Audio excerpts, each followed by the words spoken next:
বন্ধুরা, অবাক হতে হয় এই বাংলার হিন্দুদের বোধ নিয়ে। এই বাংলার 30% হিন্দুর বোধ বুদ্ধি নেই।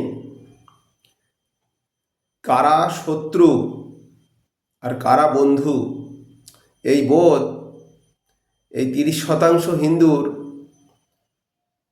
নেই।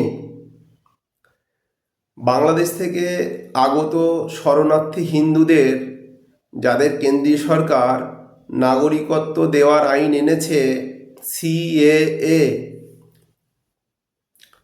এই হিন্দুরা, এই 30% হিন্দু সেই সিএএ এর বিরোধিতা করছে। এমনকি এই 30%-এর মধ্যে এমন হিন্দুও রয়েছে যারা নিজেরাও বাংলাদেশ থেকে এসেছে এবং খুব বেশি দিনের নয়, তারাও সিএর মাধ্যমেই নাগরিকত্ব নেওয়ার মধ্যে পড়ছে। সিএ এর মাধ্যমে নাগরিকত্ব না নিলে তাদেরও ভোটাধিকার থাকবে না।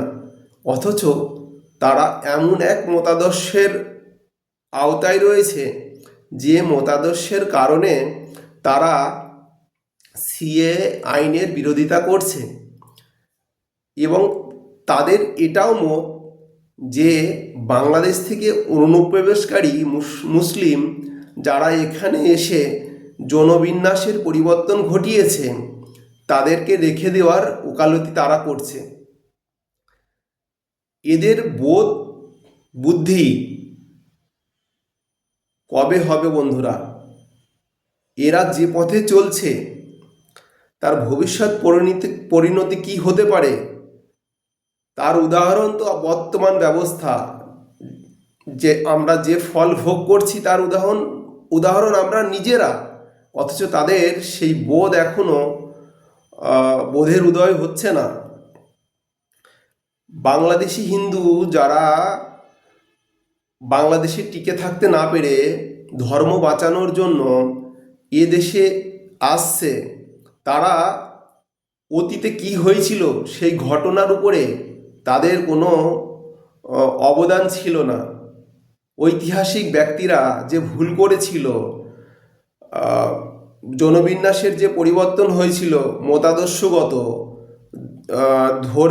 ধর্মীয়ভাবে মানুষের যে জনবিন্যাসের পরিবর্তন হয়েছিল অতীতে, তার ফলশ্রুতি হিসাবে দেশ ভাগ হয়েছিল এবং সেই ভাগাভাগিতে কত পরিমাণ লোককে বলিদান দিতে হয়েছে, কত হানাহানি, কত রক্তারক্তি হয়েছে, সেই বোধ এই 30% হিন্দুদের নেই।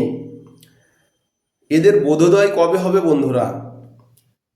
এই 30% হিন্দু থেকে অন্তত 10% হিন্দুকে যাতে বের করে নিয়ে আসা যায় খুব শীঘ্রই, সেই ব্যবস্থা আপনাদের সকলের করা উচিত।